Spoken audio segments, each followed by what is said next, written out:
Moi, c'est Marie-Pierre Proulx et puis j'ai travaillé à la scénographie. Moi, je m'appelle John Doucet, co-scénographe pour ce spectacle. Dès le départ, dans les premières conversations, il y avait l'idée de quand même essayer de pousser un peu plus loin notre appétit pour faire un processus qui allait être éco-responsable. L'autre raison aussi pourquoi l'aspect éco-responsable est important, c'est que c'est en lien direct avec les propos de la pièce. C'est un spectacle d'un peu de fin du monde en contexte de crise écologique, de crise environnementale.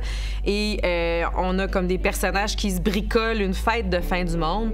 Donc, on avait aussi envie de bricoler ce spectacle-là avec ce qui nous tombe sur la main, un peu comme les personnages.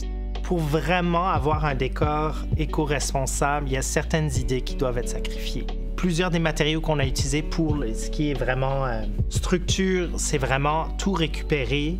La peinture, en général, est récupérée. Il y avait vraiment cet esprit, à chaque étape, on devait se dire, OK, qu'est-ce qui est vraiment nécessaire?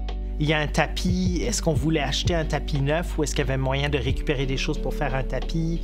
Lisa et Antoine avaient l'image d'un tapis gazon qui évoquait différentes choses dans le spectacle. Puis on est tombé sur cette idée-là de c'est vraiment du tapis qui est comme tressé à partir de lanières de vieux t-shirts récupérés. Fait que quand j'ai amené l'idée à John, il était comme, tu sais que c'est comme 1 heure par pied carré, hein? Puis là, on s'est demandé, est-ce que le jeu en vaut la chandelle? T'sais? Est-ce que ça vaut la peine de passer ces heures-là?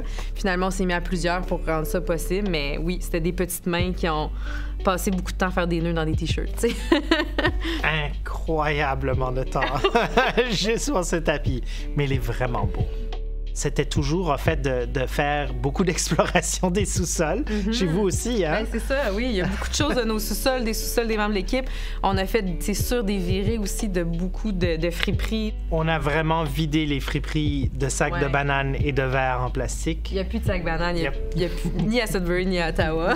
Dans les friperies, on les a tous. La contrainte est aussi devenue une force créative, je pense, où à un moment donné, c'est le fun de pouvoir se dire OK, bien, on va travailler avec ce qu'on a, puis finalement, ça va peut-être être mieux que ce qu'on imaginait au départ, ça va nous amener ailleurs. Le revers de la médaille, c'était aussi l'idée de, si on achète du neuf, est-ce que ça sera quelque chose qu'on pourra utiliser après ça, qui aura une utilité autre après ça? On ne se mentira pas, on n'a pas réussi à être 100% éco-responsable dans tout. Il y a certains choix qu'on a fait artistiques. L'effet était trop essentiel, puis à un moment donné, on pèse le pour le contre, puis on se dit, bien, OK, cet élément-là, on va accepter qu'il y a quelque chose qui est acheté. Mais en même temps, on va voir comment on peut donner une seconde vie par la suite à ces choses-là.